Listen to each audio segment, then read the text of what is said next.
بلکہ اسی دین کے تمام نظام کی ظاہری شکل کو انسان کہتے ہیں۔ یہ الگ چیز نہیں ہے کہ انسان کی الگ ہے اور یہ الگ ہے، نہیں، قرآن ہے تو انسان بھی ہے، انسان ہے تو پھر قرآن ہے۔ جب بھی ان دونوں میں جدائی ڈال دی جائے گی پھر وہاں انسان قتل ہو جائے گا، نور انسانیت بجھ جائے گا۔ اس کریم نے کہا ہے کہ جب تم میرے نظام رسالت و نبوت سے، قرآن اور وحی سے دور ہو جاؤ گے، اولئک ہم کالانعام بل ہم اضل، پھر تو انسان کیا، تو چوپاؤں سے بھی بدتر ہو جائے گا۔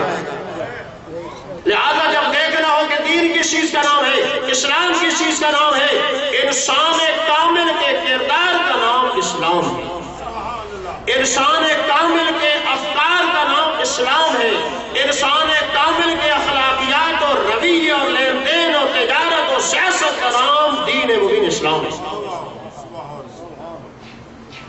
یہ الگ نہیں ہے کوئی چیز کہ دین کے کمرے میں پڑا ہو اور مسلمان بازار میں جا رہا ہو، مسلمان کرسی ملازمت میں بیٹھا ہو اور اسلام گھر میں پڑا ہو، دین مبین نہیں۔ جہاں جہاں محمد ہوتے تھے دین بھی ادھر ہی ہوتا تھا، اور جہاں جہاں دین ہوتا تھا محمد بھی ادھر ہوتے تھے۔ اس لیے بھی بتایا کہ یہ فقط میرے لیے نہیں ہے بلکہ میرے امتیوں کے لیے بھی ہے، میرے غلاموں کے لیے بھی ہے۔ الحق مع علی وعلی مع الحق، القرآن مع علی وعلی مع القرآن، کہ جہاں میرے وارث ہوں گے قرآن اور حق بھی ادھر ہوگا، اور جہاں یہ ہوں گے وہاں میرے وارث ہوں گے۔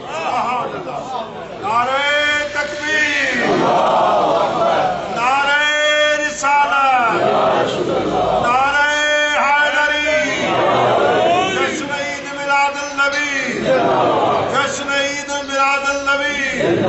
بسم اللہ۔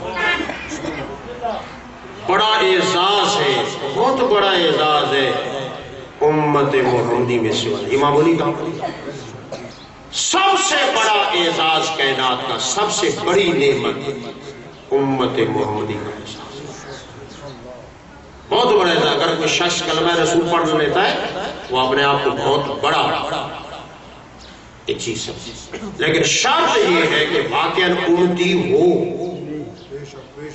دنیا میں بھی سب سے عظیم شے محمد کی امت میں سے ہونا ہے، اور آخرت میں بھی سب سے بڑا فخر امت محمدی میں سے۔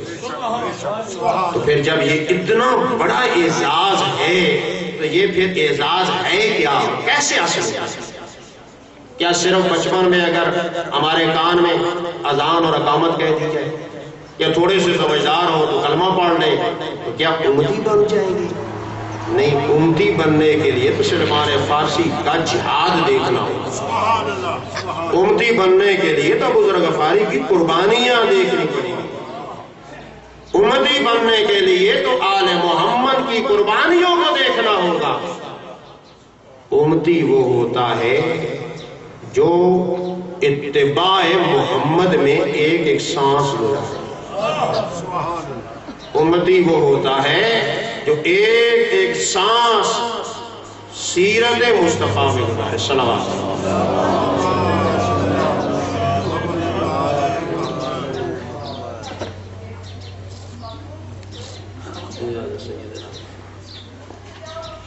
قبلہ شاہ صاحب تشریف لے آئیں، اب زیادہ ان کا وقت نہیں لیں گے۔ تو عرض کر رہا تھا بہت بڑا اعزاز ہے محمد کا امتی ہونا، لیکن ہونا اعزاز ہے، نہ ہونا اعزاز ہے۔ تو اب ہم امتی کیسے بن سکتے؟ صرف زبانی حرکت سے تو امتی نہیں۔ جب تک پوری زندگی کے ایک ایک سانس، ایک ایک حرکت، ایک ایک رویہ، ایک ایک لین دین، ایک ایک کام اس ہستی کی اتباع میں نہیں گزاریں گے تو پھر ہم امتی نہیں بن سکتے۔ اس لیے کہ کافر کافر کیوں ہوئے، مشرکین کیوں دور ہو گئے؟ ہم سے زیادہ محمد کے کمالات کو جانتے تھے، ہم سے زیادہ محمد کی صفات کو جانتے تھے۔ وہ ہم تو صرف 1400 سال کے بعد اس ہستی کے کمالات کو پڑھتے ہیں، وہ عملاً پریکٹیکل طور پہ بھی جانتے تھے امین بھی یہی ہے، صادق بھی یہی ہے. وہ تو پریکٹیکل اپنی امانتیں رکھتے تھے اور رکھ کے بتاتے تھے کہ اس عرب کی سرزمین پر اگر کوئی ہماری امانتوں میں خیانت نہیں کرے گا تو آمنہ کلا لے.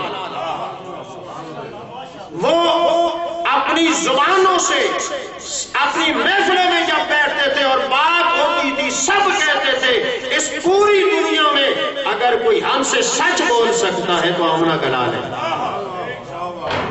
تو پھر کیا ہوا؟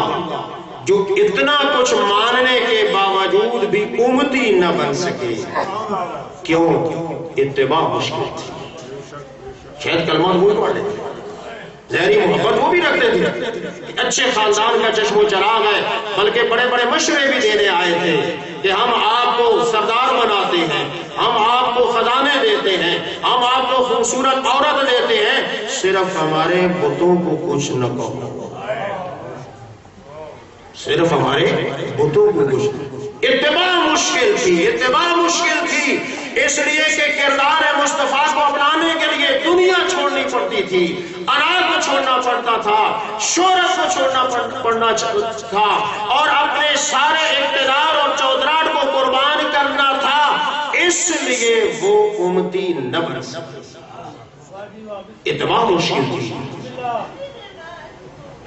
اتباع کے لیے کہ وہ سید الانبیاء جو پیغام دینا چاہتے تھے کہ تم رحم دل بنو، تم ترس رکھنے والے بنو، تم بتوں کو چھوڑو، اس کے سامنے جھکو جس نے تمہیں بھی بنایا ہے، تمہیں بھی پیدا کیا ہے، اس کے سامنے جھکو. اور یہ چوریاں چھوڑ دو، ڈاکے چھوڑ دو، لوٹ مار چھوڑ دو، اخلاق اپناؤ، انا کو چھوڑ دو. انا نہیں چھوٹی جا سکتی تھی، انا نہیں قربان ہو سکتی تھی. اگر وہ انا کی نہ چھوڑنے کی وجہ سے کافر بن گئے، مشرک بن گئے، تو بعد میں بھی اگر کسی دور میں آنے والا کوئی امتی بھی انا نہیں چھوڑ سکتا، حب نفس نہیں چھوڑ سکتا، حب شہرت نہیں چھوڑ سکتا، مطیع نہیں بن سکتا، تو پھر کبھی بھی حقیقی امتی نہیں بن سکتا.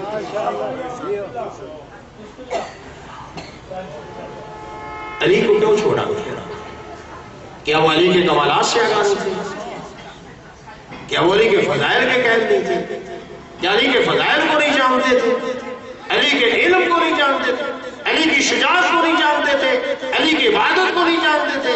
علی کی خدمت اسلام کو نہیں جانتے تھے؟ سب کچھ جانتے تھے، ہم سے زیادہ جانتے تھے. دنیا نہیں چھوڑی جا سکتی تھی، صرف دنیا نہیں چھوڑی جا سکتی تھی. جنہوں نے چھوڑی وہ بن گیا مالک اشتر، وہ بن گیا کمتر، وہ بن گیا میشم. جنہوں نے نہیں چھوڑی وہ اپنے دربار میں علی کے قصیدے بھی پڑھتے تھے، علی کے فضائل پڑھ پڑھ کے روتے بھی تھے، لیکن علی کو امام ماننے کے لیے تیار تھے. کیوں؟ دنیا نہیں چھوڑی. آئے تھے کچھ رات کے اندھیرے میں جب علی خلیفہ بن گئے، علی کا عدل برداشت، وہ اگر ان کو برداشت نہیں تھا اور علی سے دور ہو گئے، تو آج اگر کسی کو علی کا عدل برداشت نہیں ہے، کوئی بھی ہو، وہ متمسک نہیں ہو سکتا. تمسک کے لیے ضروری ہے. علی کی شہادت کے بارے میں یہ جملہ لکھا گیا ہے، قتل علی فی المحراب لشدت العدل. علی کو اس لیے قتل کیا گیا، علی عدل کے نفاذ میں پرعزم تھے اور اس میں کوئی کمپرومائز نہیں. آئے سارے تھے، بہت سارے لوگ آئے تھے، لیکن جیسے جیسے علی کے عدل کو دیکھتے گئے پھر دور ہوتے گئے، دور ہوتے گئے، دور ہوتے گئے. وہ بہت بڑا نمونہ ہمارے سامنے اشارے سے بیان کر کے ختم کرتا ہوں کہ آئے کہ علی خلیفہ بن گئے، اپنے خاندان کے ووٹوں کی حمایت دلا کے گورنی لے لیں گے علی سے. آپ کا مولا بیت المال کے حساب کتاب میں مشہور، کیونکہ یہ سیرت علی تھی کہ جو کچھ بھی غریبوں مسکینوں کا بیت المال میں ہوتا علی نہ سوتے، فرزند ابو طالب نہ گھر جاتا جب تک وہ غریبوں مسکینوں یتیموں کا مال ان کے دروازے پہ ان کے گھر پہنچانا. پہنچانے کے بعد حساب کتاب کرنے کے بعد جھاڑو دے کر 2 رکعت نماز شکر ادا کر کے علی گھر جاتے ہیں۔ میرے اللہ میں شکر ادا کرتا ہوں، میرے کاندھوں پہ جو غریبوں اور مسکینوں کا مال تھا میں دے آیا۔ اس کے دروازے پہ آئے حمایت دلانے کے لیے کہ ووٹوں کی اور خاندان کے اور قبیلوں کے حمایت دے کے لے لیں گے کچھ گورنیاں۔ علی رات کے اندھیرے میں چراغ جلا کے حساب کتاب کر رہے تھے۔ آتے ہیں بہت بڑے قبیلے